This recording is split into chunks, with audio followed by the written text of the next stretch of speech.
भाजपा की सरकार बनने पर गुड़गांव और बादशाहपुर में सरकारी हॉस्पिटल व स्कूलों का करेंगे कायाकल्प। गुड़गांव और बादशाहपुर में स्कूल तो बहुत खुले, लेकिन मध्यम वर्गीय बच्चे उसमें नहीं कर पा रहे।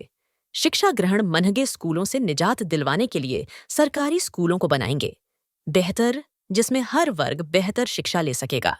हिंदुस्तान की आबादी 140 करोड़ से ऊपर है।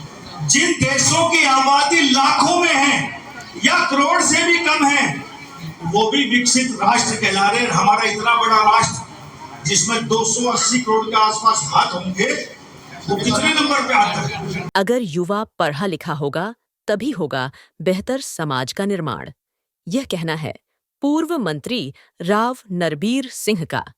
राव नरबीर बादशाहपुर विधानसभा के गांव फाजिलपुर में जनसभा को संबोधित कर रहे थे। उन्होंने कहा कि गुड़गांव और बादशाहपुर में स्कूल तो बहुत खुले, लेकिन महंगी फीस होने की वजह से मध्यम वर्ग के बच्चे उनमें शिक्षा प्राप्त करने से वंचित रह गए। भाजपा की सरकार बनने पर वह पहला काम गुड़गांव और बादशाहपुर विधानसभा में सरकारी स्कूलों का कायाकल्प करने का कार्य करेंगे, जिससे हर वर्ग के बच्चे बेहतर शिक्षा ग्रहण कर देश निर्माण में अपना योगदान दे सके।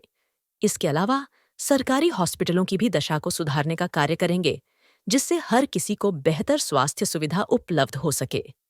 विधानसभा चुनावों में अब बहुत कम समय बचा है, इसलिए उन्होंने अभी से प्रचार का कार्य शुरू कर दिया है। इसी कड़ी में वह गांव फाजिलपुर में आशीर्वाद लेने के लिए पहुंचे हैं। और इसका जनसभा देखकर आप क्या कहना चाहेंगे इस मौके पर? ये फाजिलपुर मेरा गांव है, मेरा जन्म स्थान यहाँ है और हमारा बेटा सुशांत नायब तहसीलदार सेलेक्ट हुआ। मैं इसको मुबारकबाद देने के लिए गांव में आया था कि इसकी ज्वाइनिंग अब होनी है, तो मैंने कहा जल्दी समय निकाल कर, आज इतवार का दिन है, इसलिए भाई को मुबारकबाद और शुभकामनाएं देने आया हूँ। लेकिन क्योंकि गांव के लोग इकट्ठे हुए, राजनीतिक माहौल है, चुनाव भी नजदीक समय में होने, इसलिए दो बात राजनीति कही कि भाई मैं भारतीय जनता पार्टी मुझे टिकट देगी, मैं चुनाव लड़ूंगा और मेरा आप समर्थन और आशीर्वाद दीजिए।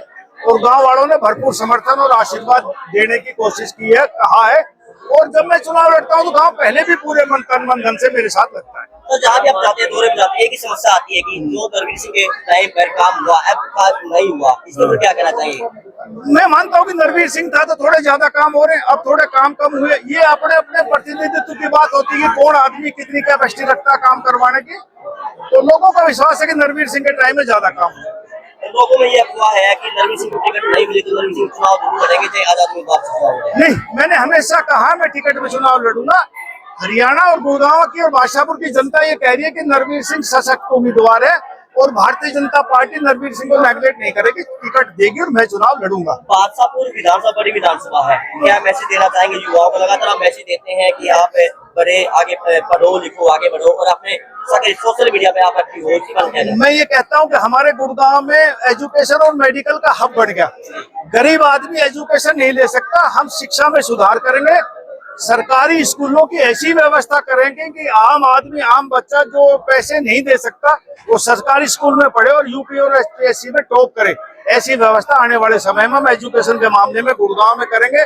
और जहां तक हेल्थ का सवाल है, गुड़गांव में एक हॉस्पिटल है, 30 लाख की आबादी होगी। आने वाले समय में हम यहाँ 4 हॉस्पिटल की स्थापना करेंगे। और आखिरी सवाल है, कौशल रोजगार निगम के तहत हरियाणा सरकार ये कह रही है कि हम एक ऐसी नीति लाएंगे उनको पक्के करने की, 10 साल 5 साल। आपका मानना क्या है? क्या सभी पक्के होने चाहिए, कुछ अवधि होनी चाहिए? नहीं, अवधि जरूर रखनी चाहिए, लेकिन कच्चे कर्मचारी भी हमारे समाज का व्यक्ति है, उनको भी पक्के होने का अधिकार है। पूरी तनख्वाह उनको मिलनी चाहिए। उनका जो भी काम है हम करने की पूरी कोशिश करेंगे, सरकार कर रही है। जी